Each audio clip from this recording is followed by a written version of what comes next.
Hi everybody and welcome back to Capricorn Radio. This is your host James and I have a returning guest today, Mr. Laird Scranton, an independent software designer from Albany, New York, and he writes about ancient mysteries, cosmology and language. His work includes articles published in the University of Chicago's Anthropology News Academic Journal, in Temple University's Encyclopedia of African Religion, and in the Vassar Quarterly magazine. His book The Science of the Dogon was taught at Colgate University under the title Hidden Meanings, a study of founding symbols of civilization. He's also featured in John Anthony West's Magical Egypt documentary series and in Carmen Bolter's The Pyramid Code, a series broadcast by the documentary channel. He's been interviewed on a variety of radio programs around the world, big names of Coast to Coast and Red Ice in Sweden, and he's presented at many of the big conferences, CPAC. I believe he's been at Paradigm Symposium too, and he's going to be back again there this year. Today we're going to talk about Laird's continuing genre of books, and we're going to get into China's cosmological prehistory, and also his forthcoming book, which is Point of Origin, discussing Gobekli Tepe and the spiritual matrix of the world's cosmologies. What a genre of topics today. Let's get started. Hi Laird, welcome back to Capricorn Radio. Hi, James. Thank you very much for having me back. I really appreciate it. I love your work, Laird. You know that it's a fascinating genre. We could talk about this stuff all day long, and you bring something unique to the table. Such an interesting guy, Laird. We've got new listeners all the time, Laird. Tell us a little bit about your background. I mentioned you were a software designer. It's kind of pertinent to kind of who you are as the author and why you do what you do, Laird. So maybe just give us a little bit about you, some of your likes, dislikes, and what you like to kind of research. Okay, well, I was raised in the west of the United States, primarily in Oregon.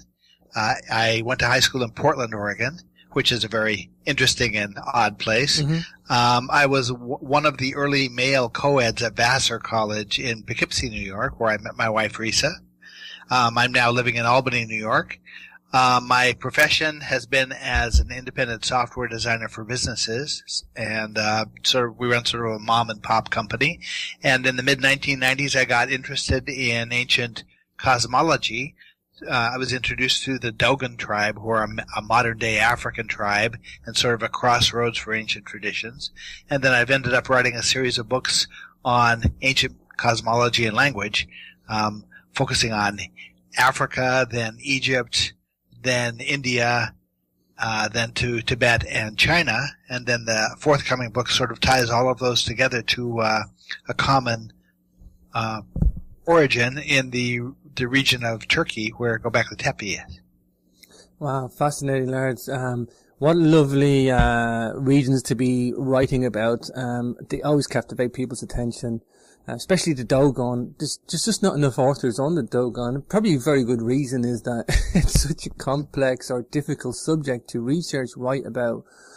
Very few people will touch it, Laird. But you have brought a wealth of material to us on the Dogon, primarily because of the lexicon that you are able to interpret or reveal, if I'm be kind enough to say. Maybe just tell us a little bit about that, because that's going to tie us in. If people give a little bit of a recap on what the Dogon and the lexicons that you talk about there. The Dogon tribe, it's a modern day primitive African tribe of about 300,000 individuals who are located in the northwest of Africa, in the hump, sort of the bulge there of the northwest Africa. They're in a remote locale about 8 miles from anything most modern people would consider to be civilized. They're a drive across desert. They live along an escarpment in the desert region of Mali. But their culture is a crossroads for ancient traditions. They have rituals that are like ancient Judaism, and they have civic practices that are a lot like ancient Egypt, and they have creation tradition that's a lot like ancient Buddhism. And so when I became aware of the tribe, I became aware of them because they seem to have some scientific knowledge that they shouldn't have without access to modern equipment like telescopes. Their cosmology is expressed using ancient Egyptian words, and their priests retain a very clear sense of meaning for their symbols and their practices and their myths, And so it ended up being a very good starting point, an entry point into the idea of ancient traditions.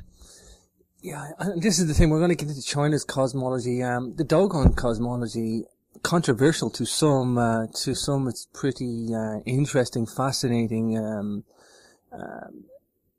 Why the change to China? Do you see the route to the Chinese cosmological prehistory as a natural step, Laird, or did you turn your eye to that for any particular reason?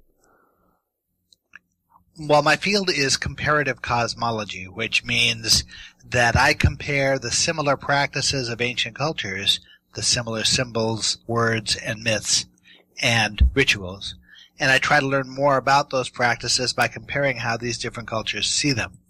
I could tell through the studies that I was making in Africa and Egypt and so forth that there looked to be commonalities in ancient China. As a matter of fact, in one of my books, which is called The Cosmological Origins of Myth and Symbol, I lay out what I consider to be a set of signatures of the tradition.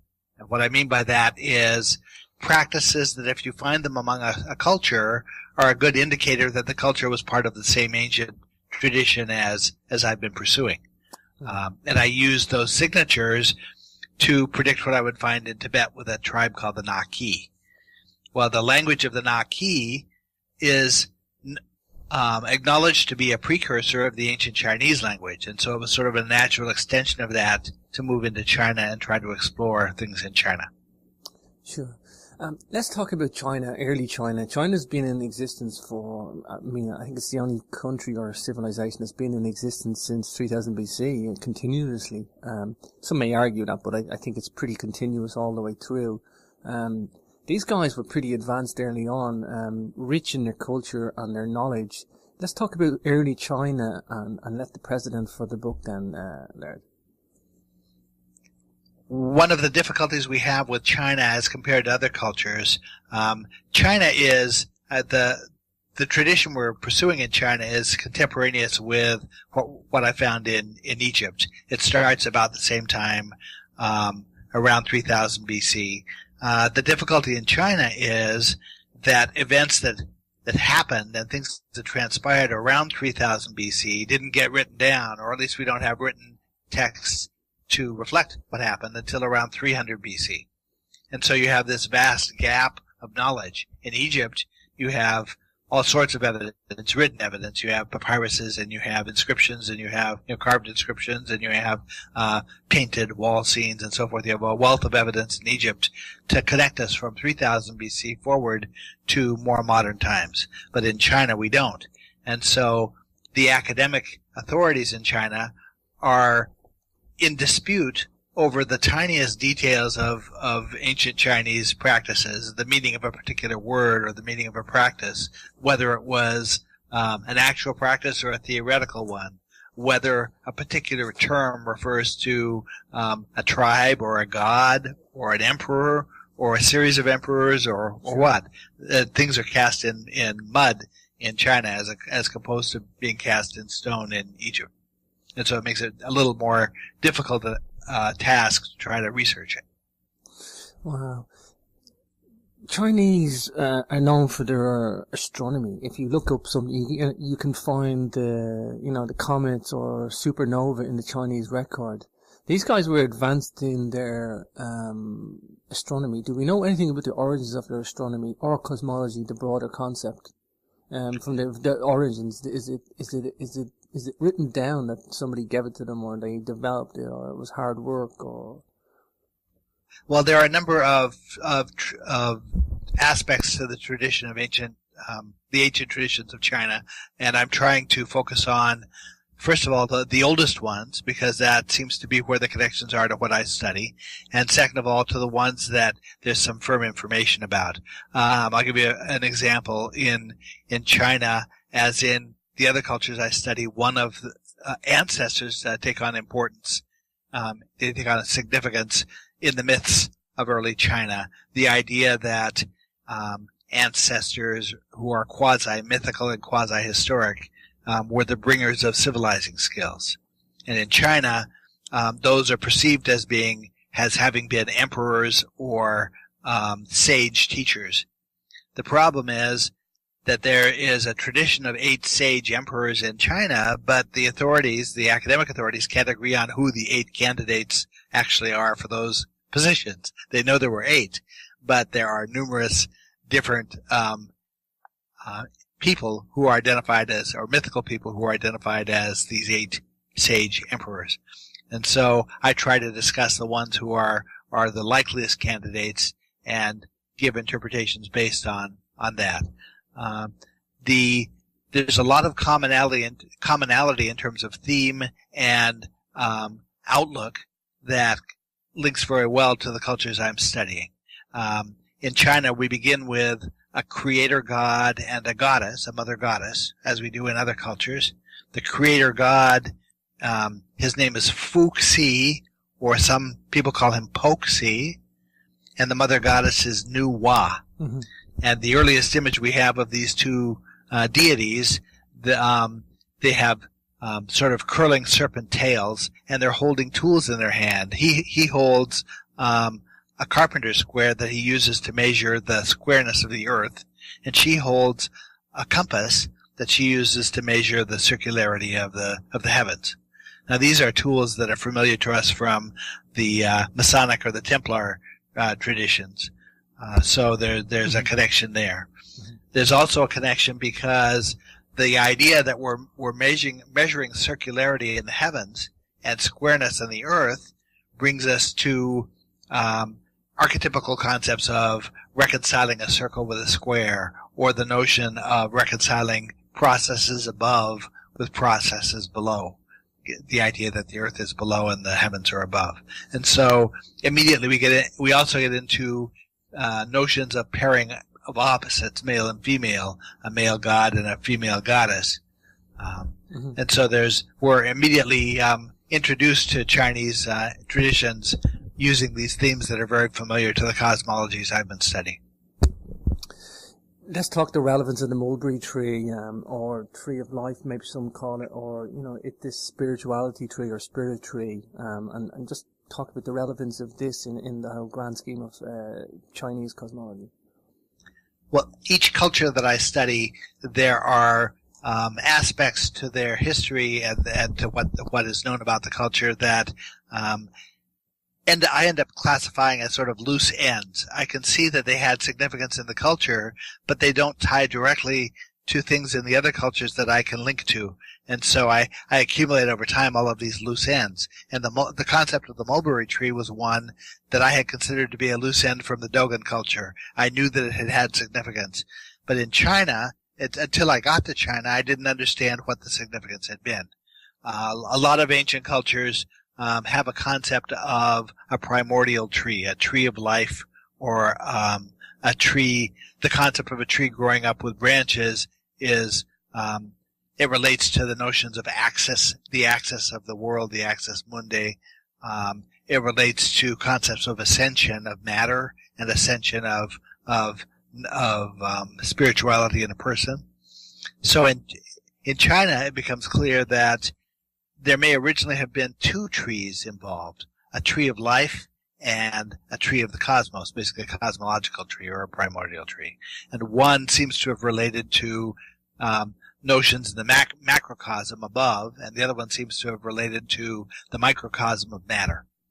When you get to other cultures, these 2 sets of references seem to have been combined together, and what survived in Egypt was just the notion of a single tree of life.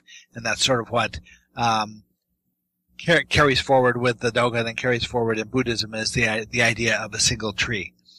In China, the idea is that the mulberry tree, it's rooted in waters of creation, the same as other notions. There's parallelism here between the trees. And the branches are defined in ways that seem to relate to scientific concepts. There's a notion in scientific theory that every theory rests on a particular an initial theorem that's postulated, and there have been scientific studies done to try to prove that. It was a complicated proof to try to demonstrate that every theory must rest initially on a primary, what's called the primary lemma, the initial theorem of the theory. And the way the mulberry tree plays out in China, the branches of the mulberry tree look very much like the diagram that was used to prove this notion of the fundamental lemma. Wow. Laird, in the cultivation of the land as well, they have this, the way they break up the land, what you call the well field system. Again, it's got recognizable roots in ancient cosmology. Maybe just talk a little bit about that too as well. In China, concepts of land management were rooted in the number 9. They start with the idea of 9 continents, and China was conceived of as being the first or the primary one of the 9 continents. And these concepts carry down conceptually from the continents down into the notions of civic centers and down into notions of agricultural land management. But there's also a confusion that happens with that number 9. If you think of aspects of land management, aspects of measurement relating to the earth in squares, at the agricultural level, these squares play out as 9 squared plots of land that are conceptualized together, with a central plot representing a well that was shared by 9 families who each worked the 8 other plots that surround it. Now, in the Dogon culture, they have a similar system. It's called the well field system, that is founded on 9 square plots of land that each measure 8 cubits per side. And the entire unit is considered to be the fundamental unit of agriculture. When you carry that unit upward one step to the earliest civic centers in China, you have references to squares representing the civic center, but it's formulated as if it were 4 squares, not 9 squares. But the references are actually ambiguous. It depends on how you configure those squares, whether you're talking about 4 or 9. If you configure those 4 squares side to side to create a larger square that is of those combined squares put together, you end up with 4 squares. But if you configure the squares corner to corner, you actually end up defining 9 square spaces, and you end up with a figure that looks like the well field configuration of the agriculture.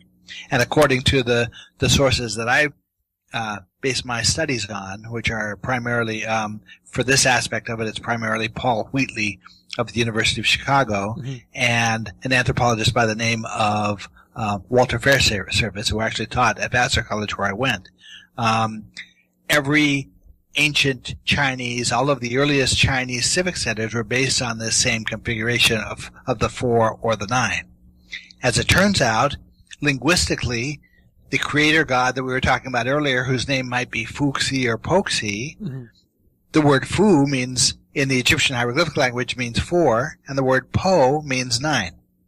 So there's commonality there that's linguistic, that links that creator god to both concepts of the 4 and the 9 mm-hmm. that establish all of this. Wow, Laird, I'm listening to you here. I'm thinking to myself, how does one go about becoming a comparative cosmologist? I'm guessing there's a lot of reading involved, Laird, and you just and the situation presents itself to you. I don't think you seek to do this. No, I was fortunate to start with the Dogon in trying to understand their culture. They have a very clear sense of what they're talking about, mm-hmm. Even though sometimes they don't talk about it in direct ways. They talk about it in sort of encoded ways. The way the cosmology is structured, you enter it from the outside in, sort of, it's compared to the skins of an onion, mm-hmm. Peeling back the skins of an onion.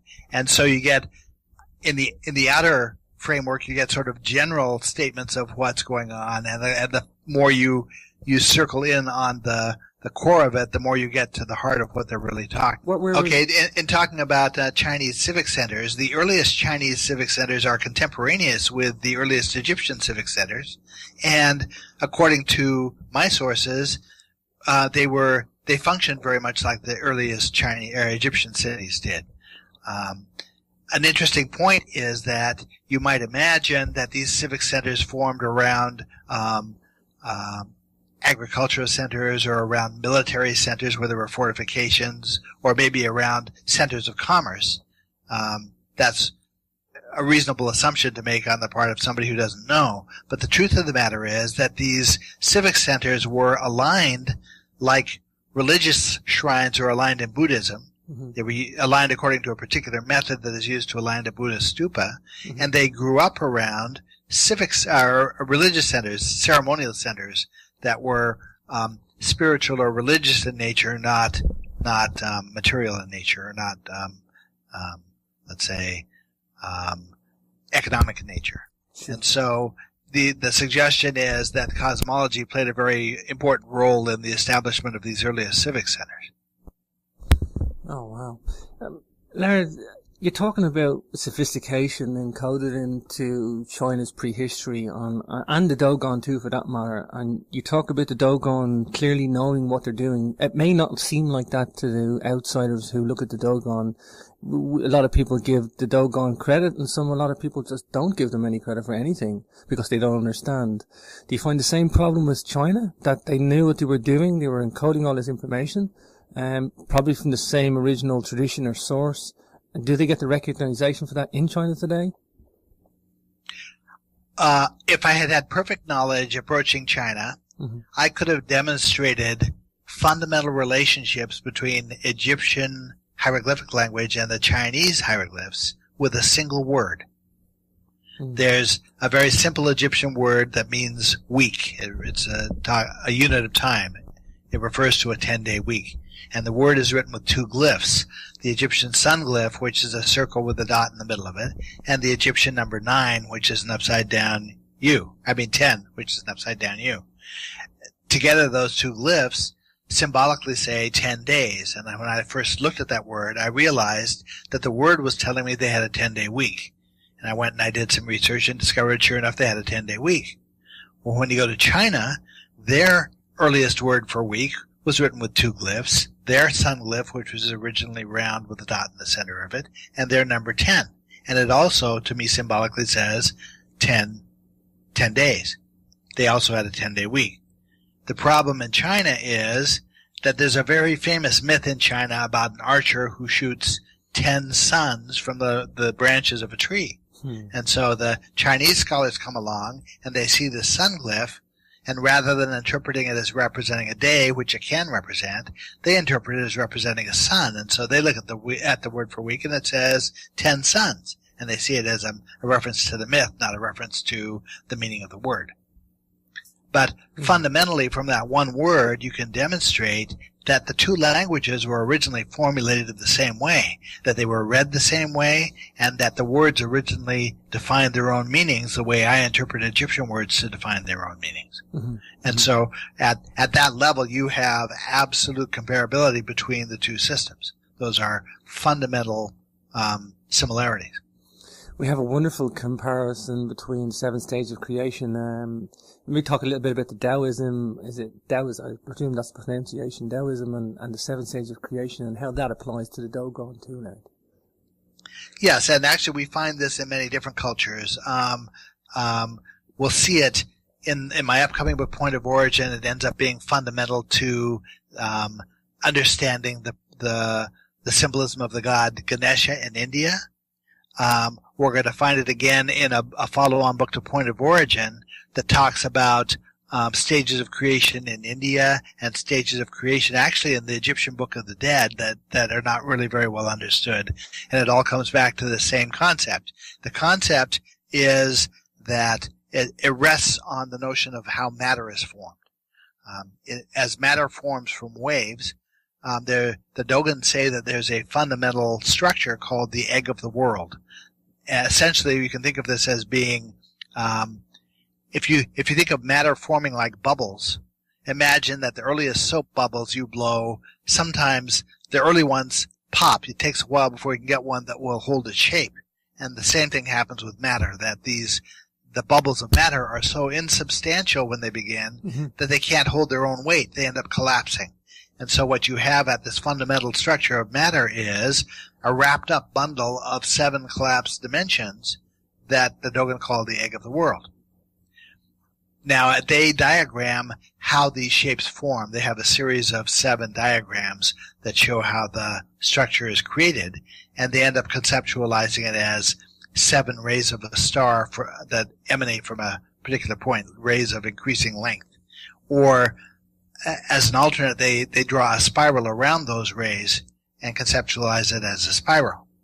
So, when we're talking about Taoism and the 7 stages of creation that are defined there, one of the way of getting a foothold or a toehold into the Chinese concepts is to compare what's said about those 7 stages of creation to, and using the Chinese terms to compare to Egyptian language, and try to understand what the words mean in terms of Egyptian cosmology. And so I have a chapter in my book on Taoism and the 7 stages that take us through step by step and compare each of those Chinese words and their meanings to the Dogon and the Egyptian words that mean similar things. Now, because the Dogon words are more explicitly defined and the Egyptian words have symbols that let us interpret what they mean, we can use those to triangulate on what the meaning of the Chinese word likely was. Mm-hmm. It's a very unorthodox approach to understanding the Chinese system, but effective. Effective, yes. Wow. Time and time again, we see these checkpoints with comparisons and language, symbolism. Of course, we'll get into this at the points of origin, but all roads head to a point of origin, Laird. All roads head to a common origin. Of course, people are going to say, China, Egypt, what are you talking about? These places are so far apart. Is there anything in the archaeological record that can link these guys, other than symbolism? Is there anything else that backs up other than the lexicon or the symbolism? There are explicit traditions in many of the cultures that link them to a common point. The Dogon tell us that their system of creation was tied to an instructed civilizing plan. This is a plan that the Dogon priests say was intended to raise them up from the level of farmers from the level of hunter-gatherers to the level of farmers. Mm-hmm. But that's a complicated process, because in order to be able to farm, you have to have a concept of time. You have to understand how calendars work and how seasons work. You have to be able to predict when the planting season starts and when it ends. You need metal tools to be able to work the land with. There are a number of different factors that play into being able to have a successful agriculture. So all of these skills that relate to agriculture, the Dogon say, were taught to them in ancient times by somebody who knew more than they did. Wow. Now, in Buddhism, you have the same outlook. They also explicitly say that their concepts of cosmology were taught to them. Both groups agree that this instruction happened at a remote locale that was away from where they were. And the Dogon given a reason for that. The Dogon, in Buddhism, the instruction was said to have been given by a non-human source. But for the Dogon, they agree that it was non-human, but they go a step further and they say it was a non-material source. No. And that the teachers were concerned about what the health effects were going to be on us of a long period of contact with them. And so to minimize that, the Dogon say that 8 tribespeople of the Dogon were taken away to a remote locale and instructed in these skills and then sent back to teach all of their tribes members. Wow. Now you have a similar tradition in cultures all over the planet, including in China. Mm-hmm. You have it in South America. You have it lots of places. The tradition that 8 ancestors came and instructed civilizing skills. It's mind-blowing, isn't it, Laird? Mind-blowing. It is. What's more mind-blowing is finding the roots of truth in that. Yeah. Yeah. Let's talk the squaring of the circle, the mandala, the stupa, and this aspect of symbolism. The civilizing plan begins with the idea of laying out a ritual shrine. The ritual shrine is considered to be and the alignment of the shrine is considered to be sort of a prerequisite symbol to the entire system. And it's actually very simply configured according to the Dogon. It begins with an empty field and a stick, which are readily available resources in a pre-civilized culture. The idea is the stick is placed vertically in the ground, and a circle is drawn around the stick that has a diameter twice the height of the stick. Once you have done that, you effectively have you've created a sundial for yourself. You've created a tool by which you can measure the length of a day and divide that day up into hours and distinguish the timing of night and day and so forth. Now, from there, if you measure the two longest shadows of the stick every day, the longest one in the morning and the longest one at night, and you mark the points at which those shadows intersect the circle, those become endpoints of a line that is aligned east and west automatically because the sun rises in the east and sets in the west.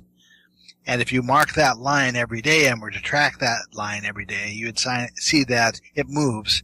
It passes through the stick on 2 days of the year, which are the equinoxes, and then it moves progressively away from the stick until the date of the next solstice, at which point it reverses direction and moves back towards the stick again. Mm-hmm.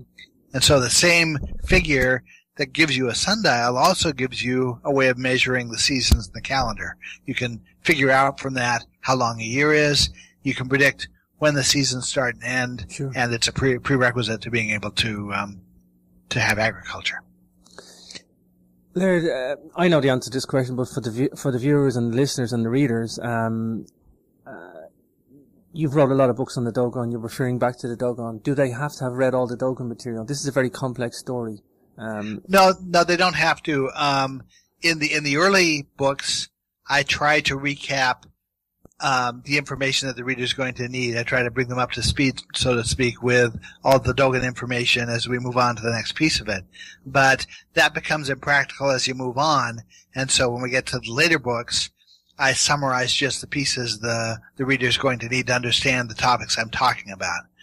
If someone really wanted to get to a deep understanding of the system, which for a Dogon initiate takes 20 years, and for the Greek philosophers who studied with Egyptian priests, it took 20 years. For the anthropologists who studied the Dogon, it took 20 years. This is a long process to really understand it. For me, myself, starting from scratch, working from anthropological studies, it took about 20 years. So this is not a simple process to get on top of all this information.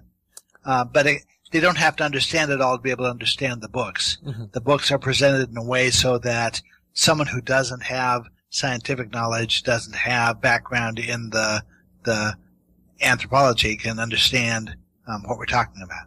I think by the time you're finished, Laird, you should become an honorary initiate, just from the work that you have provided, just to draw a light note. Well, the French anthropologist who studied the Dogon, a man named Marcel Griol, actually was granted Dogon citizenship, and he was given a Dogon burial when he died. Wow, that's a nice sign of respect. He did. He did live with them for a long period of time to understand them. And he brought teams in on a regular basis over the course of, starting in the 1930s and ending when he died in 1956. And so they were regular features of the Dogon villages that they were studying for a period of almost 30 years. Didn't his daughter continue the studies, or was that his daughter was there with him through most of the studies, mm-hmm. and she ended up writing the Dogon dictionary. Her name is Genevieve Calamé-Griol, and he was considered to be the foremost anthropologist of his day, and she became a very well-known, very respected anthropologist after he died. She actually is in her late 80s right now. I've spoken to her one time on the phone. She's mm-hmm. An interesting woman. Well, I guess that Dogon dictionary, as you call it, it's probably indispensable to a lot of the research, Laird. It is to me. It gives me, partly because of the way she put it together. Mm-hmm. It's not simply a matter of explaining what the word means. She goes into the subtle nuances of meaning that the word might have. And that's really what the system rests on. part of the way that I'm able to correlate things between cultures is not because of a word that has a particular meaning, but instead based on words where every word has multiple meanings that are well understood and well defined.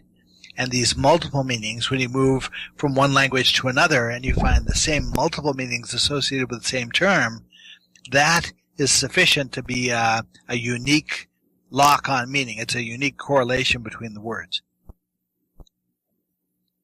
Do you think then that her daughter has really grasped the understanding, the fundamental understanding of the Dogon as much as the dad, or? Yes, absolutely. And in fact, because the science had not progressed to a point where all of it was understandable to her dad, but these days it has progressed to the point where I'm sure that she understands exactly what the Dogon were talking about. Mm-hmm. Part of the problem for her and for him was that because they were official Dogon initiates, they felt an obligation to maintain a level of secrecy about things that the Dogon feel are secret. Mm-hmm. I got a rare copy of Conversations with Ogo Tameli, but I haven't had a chance to read it yet, so I'm too busy. It's actually a very accessible book. It's probably the most readable of the sources. Oh, wow. It's meant to be read by a layperson. Mm-hmm. It's essentially a diary of 33 days of instruction of the father, mm-hmm. The anthropologist in the Dogon creation tradition. They are such a fascinating group of people, aren't they, Laird the Dogon? They are, and there have been some misunderstandings about them. Carl Sagan, the entry point into the Dogon for most of us was a book that was written by Robert Temple back in 1975 mm-hmm. called The Sirius Mystery. Sure.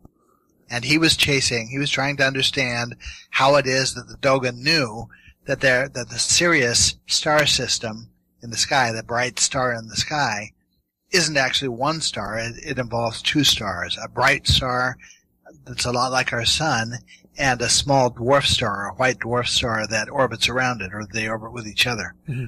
And the Dogon knew of the existence of the second star, even though it's not detectable with the naked eye, and they knew the correct orbital period for the two stars.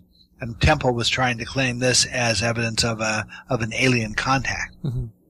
And that's what made the Dogon controversial. Mm-hmm. Carl Sagan then came along and said, well, clearly what's happened here is that the Dogon have come into contact with a modern person who understands the science and was aware of this second star and told them this information, and they just incorporated it into their tradition. Mm-hmm. I think that not only did it make them controversial, it made them very famous and very popular too. Maybe for all the wrong reasons, Laird. But yeah, maybe for all the wrong reasons. But Now, the problem with Sagan's point of view was he didn't pursue it far enough. He didn't realize that all of the tradition that surrounds these stars with the Dogon is given using ancient Egyptian words that went out of use around 700 BC. So, or actually I think some of them may have been in use as late as 400 BC. Wow. But, so the difficulty is, what modern visitor who had modern knowledge would have given this to the Dogon using ancient Egyptian terms? I don't think Sagan's argument stands up, nor does, Temple. I know he chased that for the reason, because he picked that one specific, fascinating piece of data. Of course, that's what everybody wants to know. But I don't know if there was a telescope there either. Who's to say? I think he also did say that they may have either had a telescope or contact. But I think what you do, though, Laird, is you do show all this other evidence that Sagan should have changed, or at least, if he's going to go down that route and explain this away, at least, do it with the detail that is needed. Right. Now, then, in addition to that, besides you having the Egyptian words, you also have Egyptian references themselves that are known to be ancient. For example, most people realize that if we talk about the goddess Isis in Egypt, we're talking about Sirius. Yeah. Yeah. But to understand that, you are tacitly agreeing to play a certain symbolic game. All symbolism is a game. Mm. And the game you're agreeing to play is that when I say goddess, I mean star. Yeah. Okay, well, in Egypt, Isis had a dark sister named Nephthys. Yeah. Okay, so if we're playing that game, we have to allow for the fact that they knew about the second star. Sure. Wow, the parallels keep on going, Laird.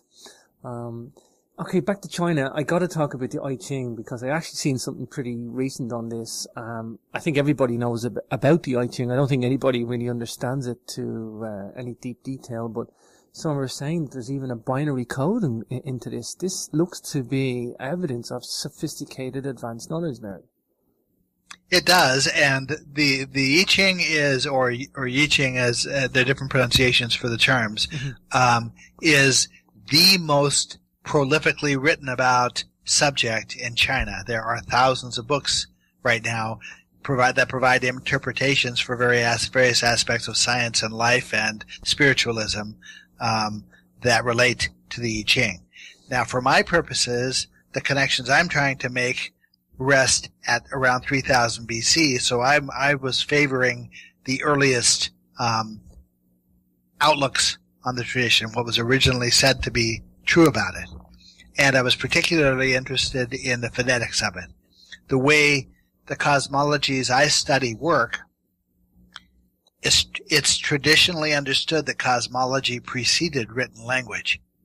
Mm-hmm. What that means is that it's not the spelling of a word that matters. Ultimately, it's the pronunciation of the word that matters.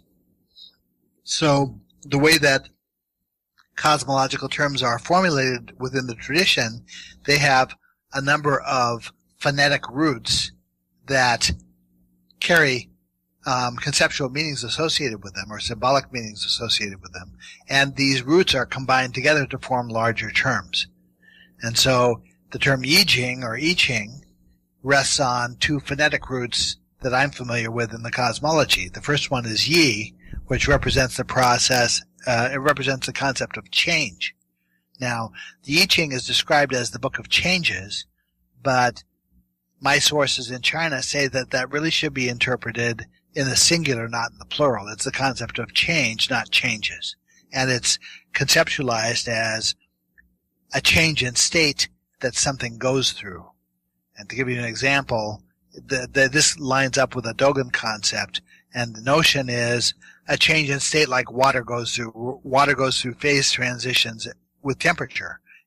Water will turn to ice if you make it cold enough, or it'll turn to vapor if you make it hot enough.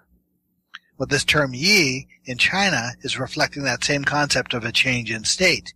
And the implication is that we're talking about changes in state that happen to matter when matter in its wave-like state is initially perceived.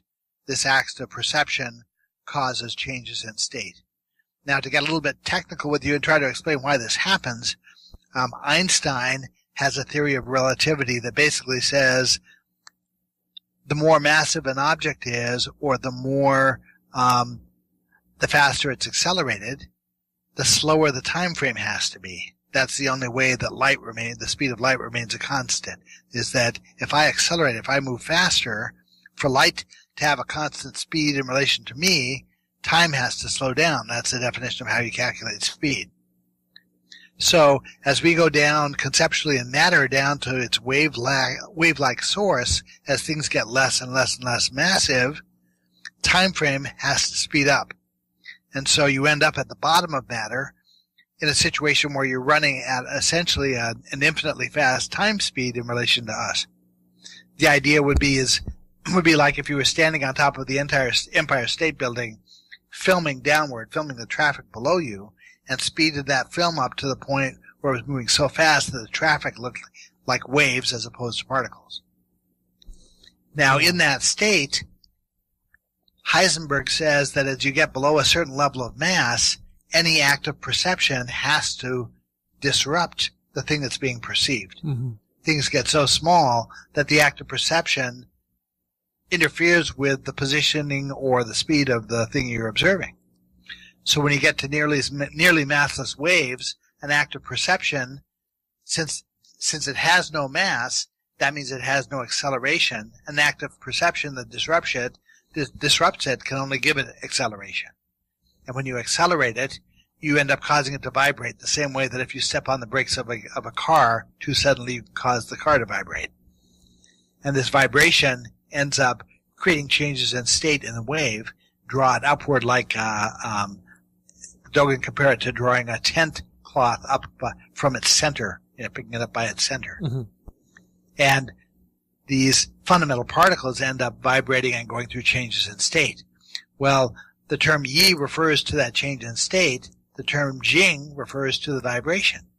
And there's also a motion associated with it. It's a very complicated motion. The source that I use in China for a lot of my studies is called the pivot of the four quarters. This concept of pivoting is essential to the cosmology. Mm-hmm. The Dogons say that as we raise this matter up, we're also causing it to twist. And the way we're twisting it, they define that using if you imagine a bar with two weights on either side balanced on a point. Imagine the different kinds of directions that bar can pivot. That's the kind of motion they're talking about. And what we end up creating is essentially a helical shape that's comparable to DNA. Wow, mind-bending. The more I look at this, the I Ching, I just see super advanced science.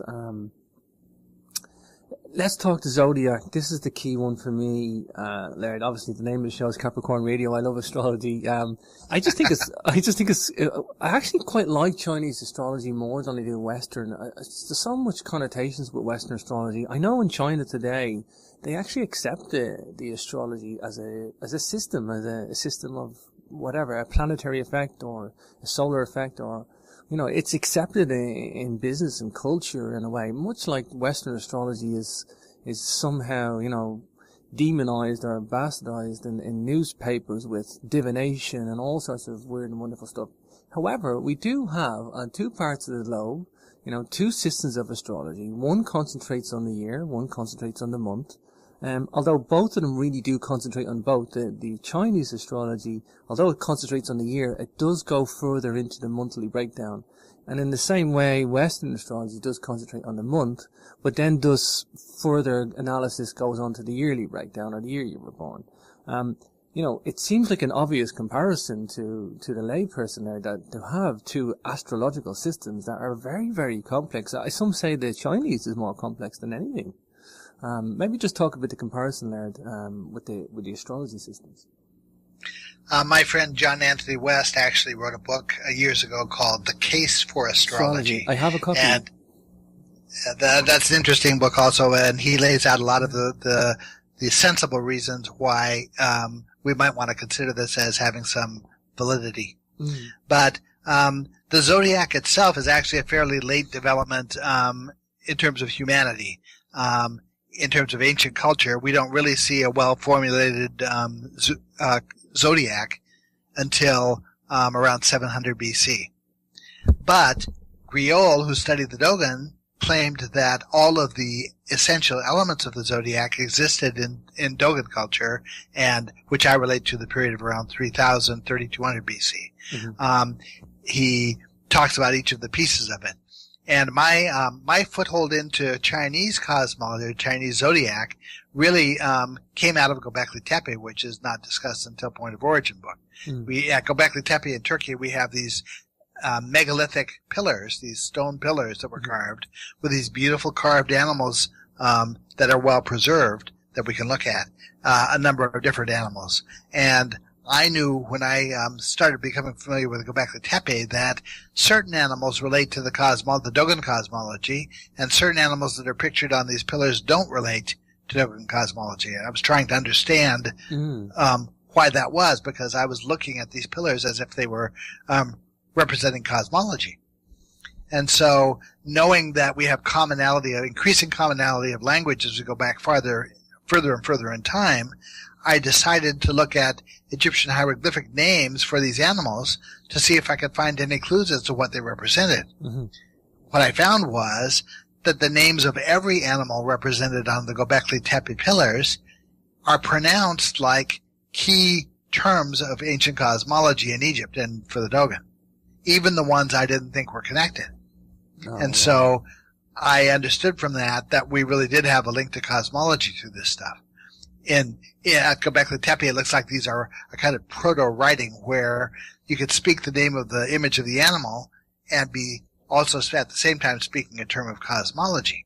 So when I came to the Chinese zodiac, my initial impulse was to say, let's interpret these things, these animals, cosmologically. As it turns out, you can do that. If you take the Chinese animal image and relate it to the Egyptian word, the Egyptian name for the animal, the symbols of the Egyptian word tell us what cosmological stage or what stage of creation is represented by the animal. And you can follow it around with the snake pretty much being at the top of the cycle, the same way that in Dogon cosmology, the snake or the serpent represents the concept of the completed word. One of the metaphors that's given in this ancient tradition is the idea of the formation of a word, a spoken word, and how the idea of how vibrations create words is compared to the way that vibrations are thought to create matter. And so the finished unit of matter is considered to be the word. So we follow these animals around, even in some cases where the animal, there is no Egyptian word for the animal because the animal wasn't prevalent in Egypt. We can still tell from the attributes of the animal what it probably represented. And so in my book, I have a chapter on the zodiac that steps through this process. Laird, just take a moment. We're at the top of the hour. I want you to take a moment just to give out your website where people can get copies of the book. Of course, you have the book you just mentioned, Point of Origin, coming out in February next month. China's Cosmological Prehistory, that's just released in November. Busy guy. Tell us people where you can get the books. I believe you have a website people can refer to if they want. There is a website. There's a www.Laird Scranton, LairdScranton.com. That's actually a fan site. It's not really my site, but you can find information about me, find information about my books there, and there's a contact tab on the website that whatever email you send reaches me. And I do answer emails if people contact me. My books can also be found at my publisher's website at innertraditions.com. They can also be found at simonandschuster.com, which is a much larger company. You can find them at Barnes & Noble, sometimes on the shelves of Barnes & Noble, or you can order them through pretty much any bookstore. You can order them through Amazon. They're pretty much available. Inner Traditions is a nice publisher because their books do not go out of print as a rule. Their standard is to not pull a book out of print. So you should be able to find my books for quite a period of time through them. That's quite a rare occurrence these days in the world of publishing, Laird. And they also published Robert Temple's book, The Serious Mystery. That's part of the reason they were interested in my book, is because of that. Wow. I believe you're speaking at the Paradigm Symposium again this year in October, the usual October fest at the Paradigm Symposium, and also a MUFON event somewhere. Yes, the Paradigm Symposium is a really interesting event that's been happening for a few years. It's organized by Scotty Roberts and John Ward, who is an Egyptologist. And it makes for a very interesting weekend. They usually fill it with interesting speakers, so tightly pack it with speakers that there almost isn't time to stop and go have a meal. Wow. It's that intense a weekend. And my wife and I come away from those weekends, it takes us a long time to sort of re-enter the reality of our regular life after that. I'm also a fairly frequent speaker at the CPAC conference in California that Walter Crittenden organizes. Sure. I've spoken a number of times at the ARE Mysteries Conference with the Edgar Cayce Foundation down in Virginia Beach. I'm scheduled to speak in Philadelphia on September 15th with the Philadelphia MUFON group, MUFON. That's a UFO research group that's invited me down there to speak.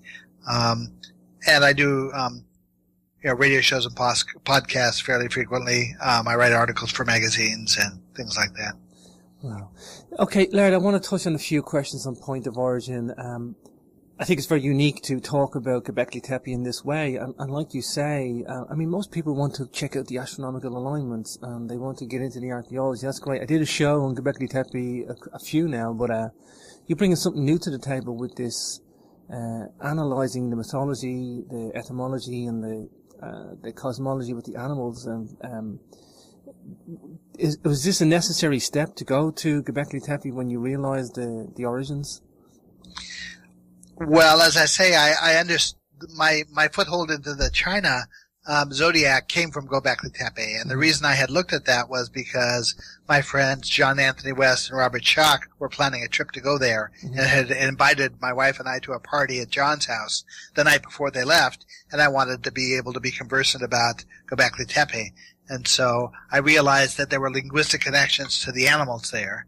And so the natural next step from that was to ask, what was the ancient Egyptian term for Gobekli Tepe, for the region where Gobekli Tepe exists?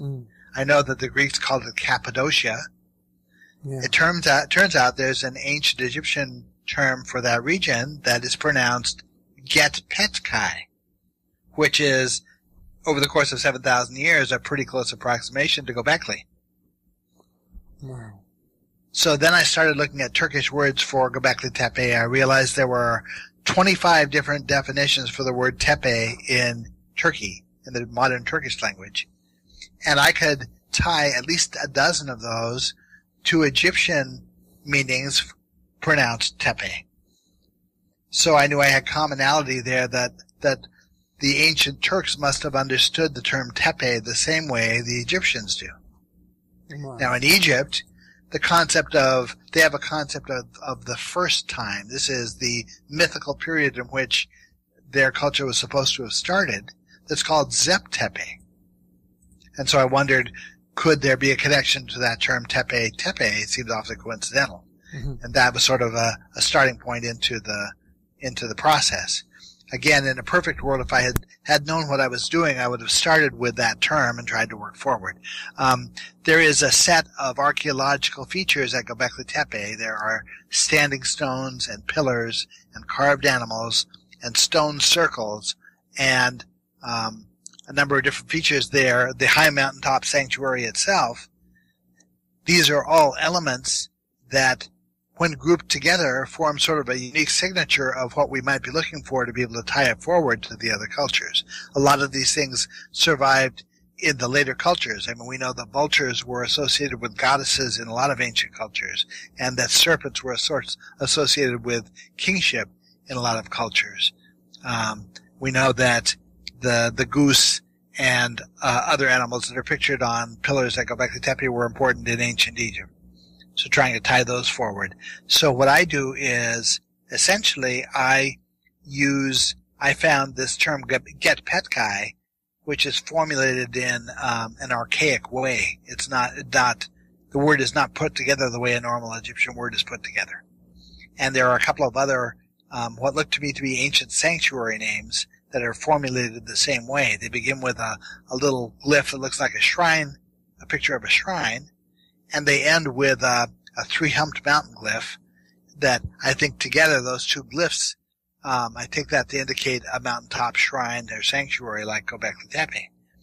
Well, by following the linguistics of these terms, I was able to identify an ancient cult in India called the Sakti cult. One of these ancient shrine names is pronounced Ganu Sa Ast, but that's an archaic pronunciation. If you modernize the pronunciation of the glyphs, you would pronounce it Het Penu Sa Ast. Now, I knew Ast is Sirius and Sa is Orion, but Penu I wasn't familiar with. I also know astronomically that there's a structure called Barnard's Loop that associates with Sirius and Orion in the cosmology, so I presumed the Penu must refer to Barnard's Loop.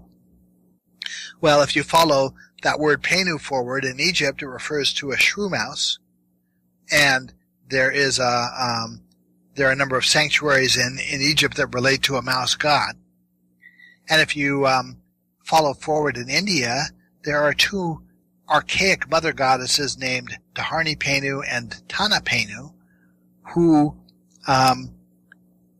were considered to be the mothers of Ganesha, who was originally apparently conceived as a mouse or associated with a mouse. So I started looking at the cult that surrounds these goddesses and realizes that it's all the right stuff. It's the stone circles and the stone pillars and the high mountaintop sanctuaries, and it's carvings made out of natural outcroppings like the Sphinx. It's entirely the right set of stuff to connect back to Gobekli Tepe and to connect forward to familiar elements of these later ancient traditions. Wow, fascinating, Laird. Laird, a lot of people talking about alignments. Do you go with the Sirius alignment or the Cygnus alignment? Because I hear both. There's a problem with alignments for me. I don't really subscribe to alignments. I mean, I understand that they were there, and that if you have a set of alignments that seem sensible, that they're probably correct. Mm-hmm, mm-hmm. The problem is this, that I have a book called East Asian Archaeoastronomy. Lovely. Okay, now in that book, they point out that every total eclipse of the sun that has happened since 709 BC can be confirmed mathematically or with using computer models. They can retrospectively calculate the date and the place of the eclipse using computer calculations. However, not a single total eclipse reported before 709 BC can be confirmed. Wow. Now, the only way, okay, if you imagine that an eclipse results from the motions of the moon and the sun and the earth, which are supposed to be like clockwork, there shouldn't be anything that stands in the way of our calculating eclipses back as far as we want to calculate them. The only thing that stands in the way of that is some disruption to the motion of the moon, the earth, or the sun. That's a pretty significant disruption. So, unless you can hit those total eclipses correctly and predictably hit the dates and the places of those eclipses, the alignments that are being calculated backwards in time before 709 BC don't hold up. They don't hold water. They aren't right. Now, at the same time, the same boundary, 709 BC, something significant happened to the ionic absorption rates of plants, so that dating, like carbon dating techniques they use, the biometric dating they use to date things in ancient times, that doesn't work across the 709 BC boundary. There's also a major fluctuation in the magnetic field at 709 BC. Mm-hmm, mm-hmm. There's also major changes in climate that happened then, such that crops that had been grown for thousands of years in China could no longer be grown there. And Germanic tribes suddenly all move as a group southward at the same moment after that. And you also have calendar changes that happen just after that. Every culture in the world that for thousands of years had had a 360-day year suddenly changed to a 365-day year calendar. Wow. So something really big happened at 709 BC, and I think it was big enough that it interferes with the calculations of these alignments. Mm-hmm. And so I don't subscribe to any alignment before 709 BC. Wow. I hadn't heard that before, Laird. That's incredibly interesting. Incredibly interesting. Of course, we have the mythology. If there is an alignment, you expect some of the mythology or symbolism to match. So that's probably a point worth noting. It is. Now there are alignments, like alignments to temples where the sun rises on a particular date and the light shines into a tiny slot into the back of the temple. Mm-hmm. The problem is that every one of those that I've pursued, I've discovered, was either built after 709 BC or was rebuilt after 709 BC. I haven't found one yet. I was chasing one in northern Scotland. Mm-hmm. There's a burial mound called Maze How. Maze How, yeah. On Orkney Island, where the winter solstice sun shines into the back of the complex. There's a video camera for that every year, actually, Laird. But there was reconstruction done that my sources were concerned affected that alignment. So in every case, we've got mitigating circumstances that make it look like reconstruction has misstated to us what the original structure was. Oh, sure. Wow. Okay, point of origin, Laird. I mean, we're talking all roads head to Gobekli Tepe then. I mean, Egypt. Tibet. Or to the era of Gobekli Tepe. I'm not saying Gobekli Tepe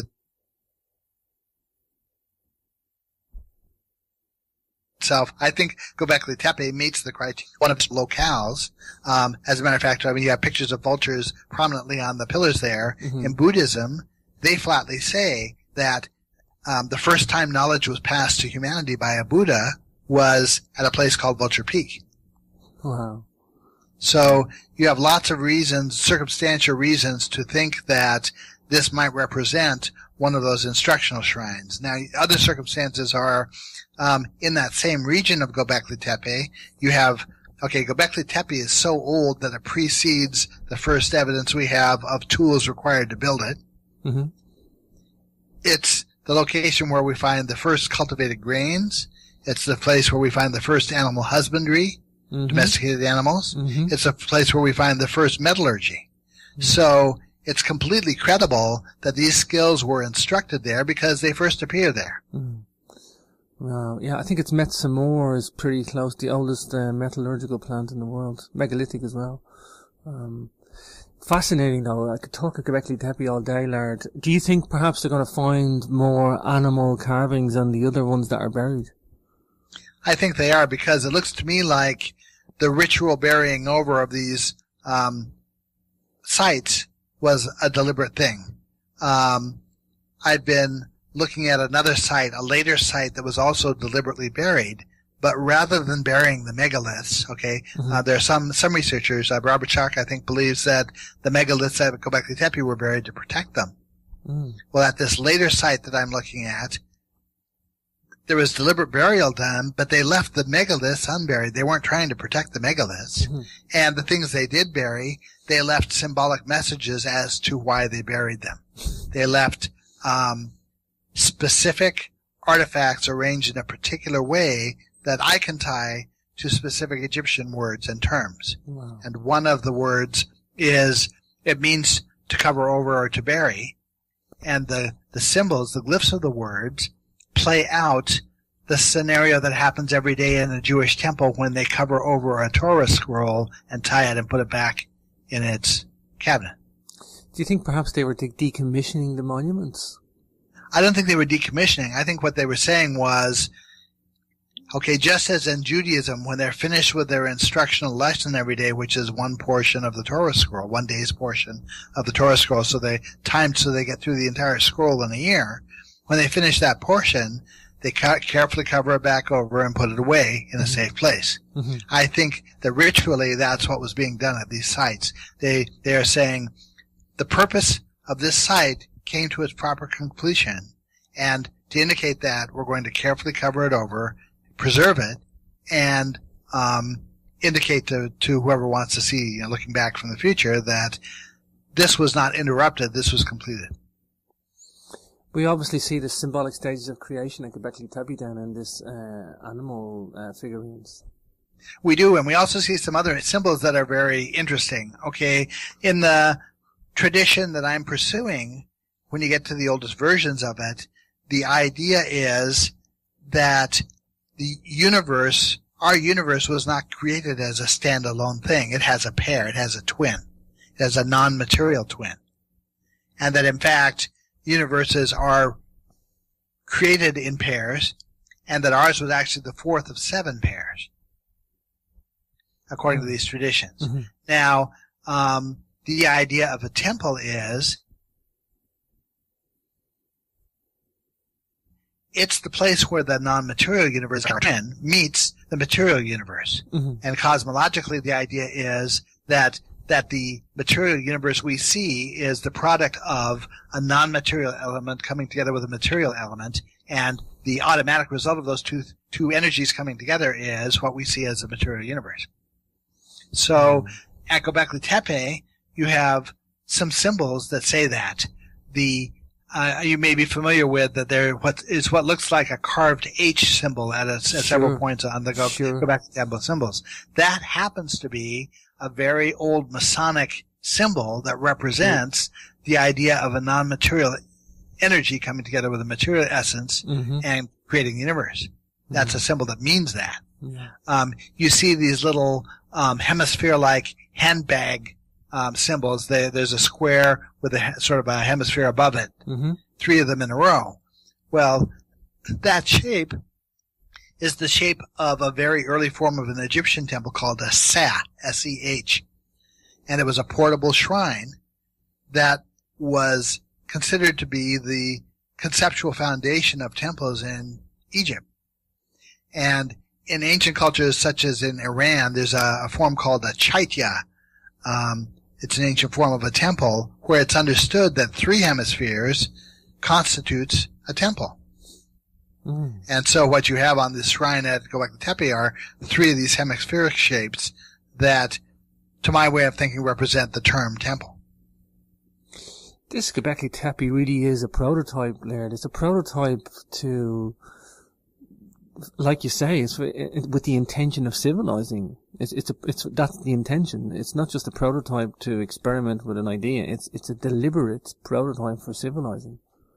Yes. Now, this concept of those 2 energies coming together, the way it's characterized in these ancient cosmologies is it's represented through the image of an embrace.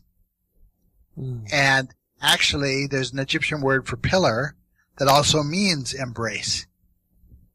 If you look at every Egyptian word for pillar or for embrace, you discover that they're all pronounced like important terms of the cosmology. Every aspect of the cosmology comes back to this idea of an embrace. Even the notion of a creator god, the word Amma, the name of their creator god, and the Dogon creator god, also means to grasp or to hold firm, which is the concept of an embrace. And so these sort of amorphous arms that you see carved on the pillars, they aren't attached to anything, but they come down and they reach around the end of the pillar. What we're seeing there, from my standpoint, is a representation of an embrace.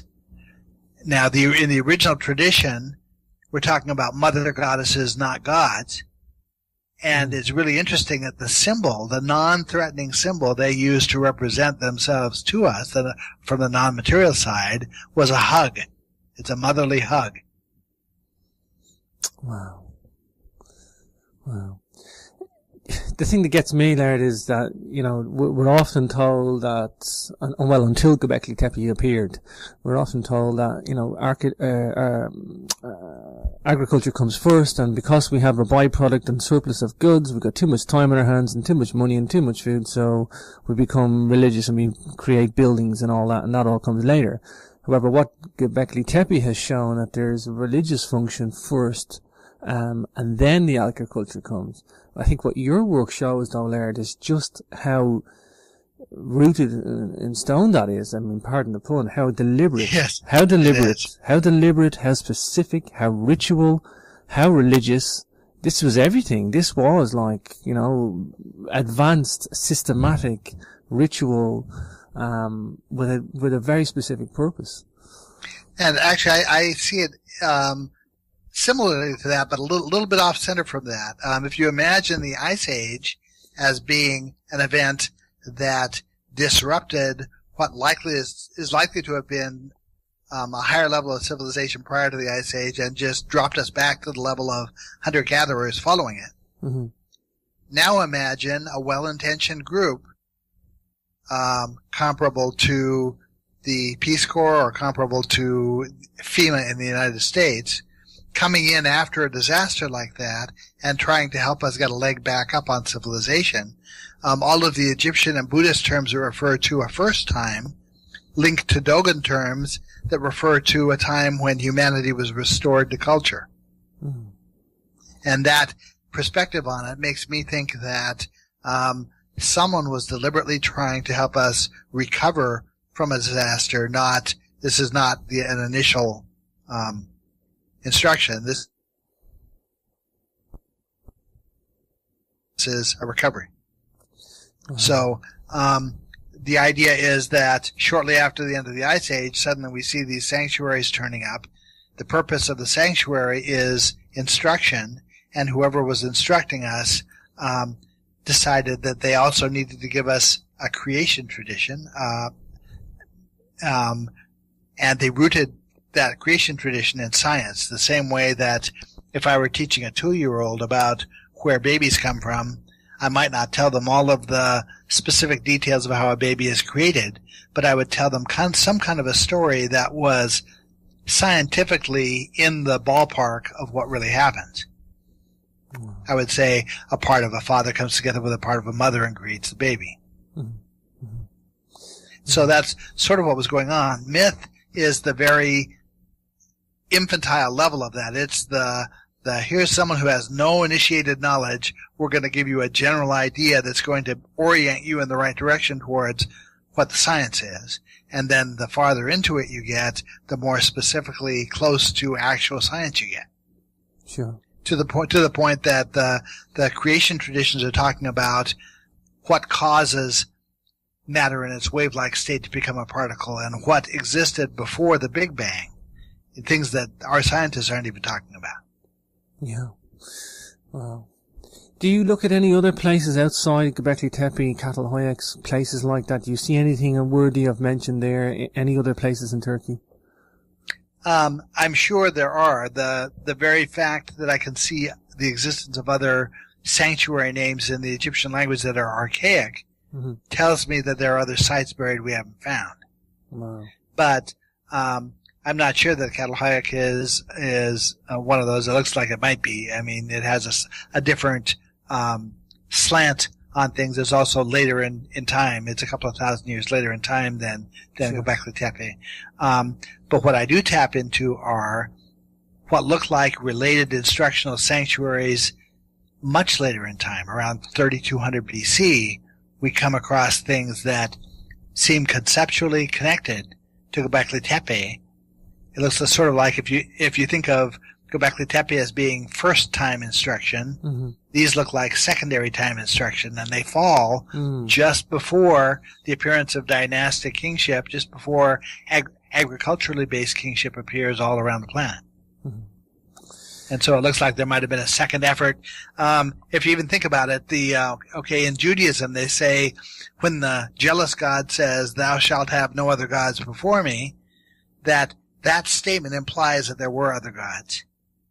Well, I look at the term first time, and that term implies that more than one attempt was made at instruction. Wow. Well, we're at the top of the show, Laird. It's been fascinating talking to you. I really do think you've provided a wealth of knowledge, and we can see through your work how the sacred words, symbols, symbolism, it's all shared. There's commonalities abound. I mean, I don't know how many examples you can provide, Laird. Do you see yourself as a guy who loves complexity? Do you see the complexity that you look at, Laird, or is it just simple to you?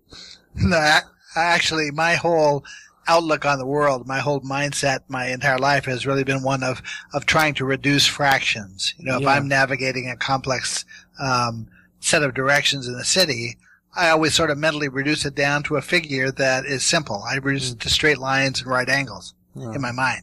And that's sort of what I do with this stuff is that I reduce those fractions, I simplify it, and so the complexities, I do understand there are complexities there, but I'm trying to get down to the simplest bit. For sure. Laird, just give us your website one more time and we'll wrap it up with that. Okay, it's www.lairdscranton.com, and that's LAIRDSCRANTON.com. Of course. People can find you on Facebook as well. That's right. Amazon for the books Point of Origin, Gobekli Tepe and the Spiritual Matrix for the World's Cosmologies, due out in February, and China's Cosmological Prehistory. Both books are awesome, definitely worth the read. Get a copy of Laird's books, and don't forget you can catch out Laird's other fascinating works on the Dogon too. Laird, I really thank you for your time today. It's been a pleasure. Thank you very much, James. Our traditions. So there's a connection there. There's also a connection because the idea that we're measuring circularity in the heavens and squareness in the earth brings us to archetypical concepts of reconciling a circle with a square, or the notion of reconciling processes above with processes below. The idea that the earth is below and the heavens are above. And so immediately we also get into notions of pairing of opposites, male and female, a male god and a female goddess. And so we're immediately introduced to Chinese traditions using these themes that are very familiar to the cosmologies I've been studying. Let's talk the relevance of the mulberry tree, or tree of life, maybe some call it, or, this spirituality tree or spirit tree, and just talk about the relevance of this in the whole grand scheme of Chinese cosmology. Well, each culture that I study, there are aspects to their history and to what is known about the culture that and I end up classifying as sort of loose ends. I can see that they had significance in the culture, but they don't tie directly to things in the other cultures that I can link to. And so I accumulate over time all of these loose ends. And the concept of the mulberry tree was one that I had considered to be a loose end from the Dogon culture. I knew that it had significance. But in China, until I got to China, I didn't understand what the significance had been. A lot of ancient cultures have a concept of a primordial tree, a tree of life, or a tree. The concept of a tree growing up with branches is it relates to the notions of axis, the axis of the world, the axis mundi. It relates to concepts of ascension of matter and ascension of spirituality in a person. So in China, it becomes clear that there may originally have been two trees involved, a tree of life and a tree of the cosmos, basically a cosmological tree or a primordial tree. And one seems to have related to notions in the macrocosm above, and the other one seems to have related to the microcosm of matter. When you get to other cultures, these two sets of references seem to have been combined together, and what survived in Egypt was just the notion of a single tree of life. And that's sort of what carries forward with the Dogon and carries forward in Buddhism is the idea of a single tree. In China, Hi everybody and welcome back to Capricorn Radio. This is your host James, and I have a returning guest today, Mr. Laird Scranton, an independent software designer from Albany, New York, and he writes about ancient mysteries, cosmology and language. His work includes articles published in the University of Chicago's Anthropology News Academic Journal, in Temple University's Encyclopedia of African Religion, and in the Vassar Quarterly magazine. His book, The Science of the Dogon, was taught at Colgate University under the title Hidden Meanings, a study of founding symbols of civilization. He's also featured in John Anthony West's Magical Egypt documentary series and Ian Carmen Bolter's The Pyramid Code, a series broadcast by the Documentary Channel. He's been interviewed on a variety of radio programs around the world, big names of Coast to Coast and Red Ice in Sweden, and he's presented at many of the big conferences, CPAC. I believe he's been at Paradigm Symposium too, and he's going to be back again there this year. But today we're going to talk about Laird's continuing genre of books, and we're going to get into China's cosmological prehistory, and also his forthcoming book, which is Point of Origin, discussing Gobekli Tepe and the spiritual matrix of the world's cosmologies. What a genre of topics today. Let's get started. Hi Laird, welcome back to Capricorn Radio. Hi, James. Thank you very much for having me back. I really appreciate it. I love your work, Laird. You know that it's a fascinating genre. We could talk about this stuff all day long, and you bring something unique to the table. Such an interesting guy, Laird. We've got new listeners all the time, Laird. Tell us a little bit about your background. I mentioned you were a software designer. It's kind of pertinent to kind of who you are as the author and why you do what you do, Laird. So maybe just give us a little bit about you, some of your likes, dislikes, and what you like to kind of research. Okay, well, I was raised in the west of the United States, primarily in Oregon. I went to high school in Portland, Oregon, which is a very interesting and odd place. Mm-hmm. I was one of the early male co-eds at Vassar College in Poughkeepsie, New York, where I met my wife, Risa. I'm now living in Albany, New York. My profession has been as an independent software designer for businesses, and we run sort of a mom and pop company. And in the mid 1990s, I got interested in ancient cosmology. I was introduced to the Dogon tribe, who are a modern day African tribe and sort of a crossroads for ancient traditions. And then I've ended up writing a series of books on ancient cosmology and language, focusing on Africa, then Egypt, then India, then to Tibet and China, and then the forthcoming book sort of ties all of those together to And so it makes it a little more difficult task to try to research it. Wow. Chinese are known for their astronomy. If you look up you can find the comets or supernova in the Chinese record. These guys were advanced in their astronomy. Do we know anything about the origins of their astronomy or cosmology, the broader concept? From the origins, is it written down that somebody gave it to them, or they developed it, or it was hard work, or? Well, there are a number of aspects to the tradition of the ancient traditions of China, and I'm trying to focus on, first of all, the oldest ones, because that seems to be where the connections are to what I study, and second of all, to the ones that there's some firm information about. I'll give you an example. In China, as in the other cultures I study, one of the ancestors take on importance. They take on a significance in the myths of early China. The idea that ancestors who are quasi-mythical and quasi-historic were the bringers of civilizing skills. And in China, those are perceived as having been emperors or sage teachers. The problem is that there is a tradition of 8 sage emperors in China, but the academic authorities, can't agree on who the 8 candidates actually are for those positions. They know there were 8, but there are numerous different people who are identified as, or mythical people who are identified as, these 8 sage emperors. And so I try to discuss the ones who are the likeliest candidates and give interpretations based on that.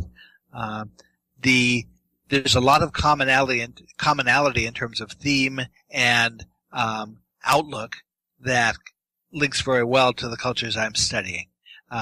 In China, we begin with a creator god and a goddess, a mother goddess, as we do in other cultures. The creator god, his name is Fuxi, or some people call him Poxi, and the mother goddess is Nu Wa. Mm-hmm. And the earliest image we have of these two deities, they have sort of curling serpent tails, and they're holding tools in their hand. He holds a carpenter's square that he uses to measure the squareness of the earth, and she holds a compass that she uses to measure the circularity of the heavens. Now, these are tools that are familiar to us from the Masonic or the Temple, a common origin in the region of Turkey where Gobekli Tepe is. Wow, fascinating, Laird. What lovely regions to be writing about. They always captivate people's attention, especially the Dogon. There's just not enough authors on the Dogon. Probably a very good reason is that it's such a complex or difficult subject to research, write about. Very few people will touch it, Laird. But you have brought a wealth of material to us on the Dogon, primarily because of the lexicon that you are able to interpret or reveal, if I'd be kind enough to say.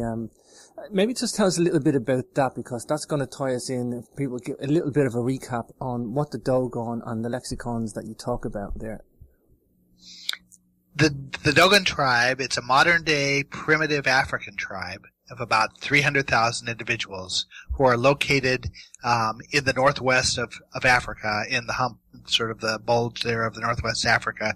They're in a remote locale, about 8 miles from anything most modern people would consider to be civilized.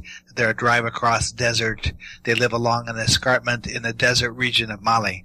But their culture is a crossroads for ancient traditions. They have rituals that are like ancient Judaism, and they have civic practices that are a lot like ancient Egypt, and they have a creation tradition that's a lot like ancient Buddhism. And so when I became aware of the tribe, I became aware of them because they seem to have some scientific knowledge that they shouldn't have without access to modern equipment like telescopes. Their cosmology is expressed using ancient Egyptian words, and their priests retain a very clear sense of meaning for their symbols and their practices and their myths, and so it ended up being a very good starting point, an entry point into the idea of ancient traditions. Yeah, and this is the thing. We're going to get into China's cosmology. The Dogon cosmology, controversial to some. It's pretty interesting, fascinating. Why the change to China? Do you see the route to the Chinese cosmological prehistory as a natural step, Laird, or did you turn your eye to that for any particular reason?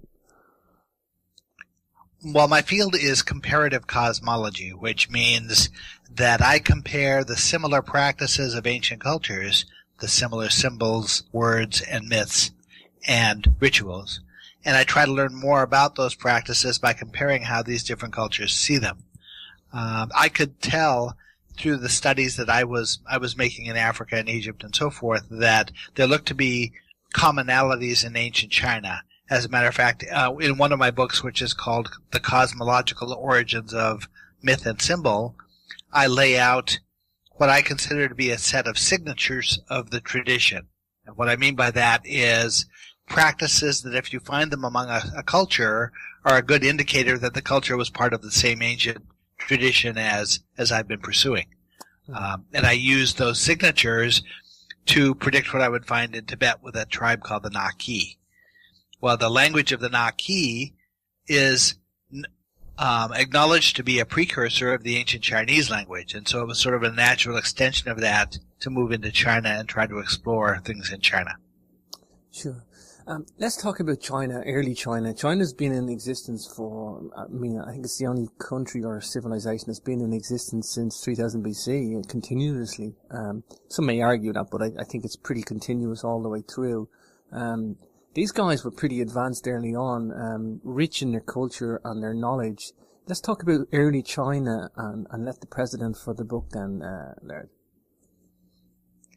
One of the difficulties we have with China as compared to other cultures, China is the tradition we're pursuing in China is contemporaneous with what I found in Egypt. It starts about the same time, around 3000 BC.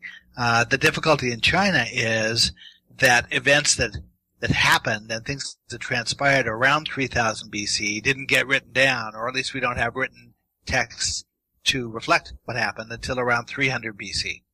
And so you have this vast gap of knowledge. In Egypt, you have all sorts of evidence, written evidence. You have papyruses, and you have inscriptions, and you have carved inscriptions, and you have painted wall scenes and so forth. You have a wealth of evidence in Egypt to connect us from 3000 BC forward to more modern times. But in China, we don't.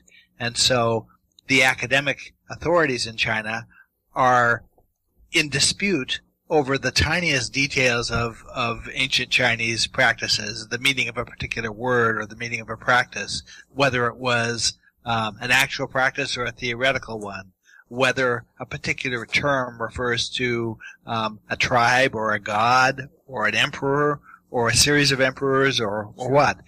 Things are cast in mud in China as opposed to being cast in stone in Egypt.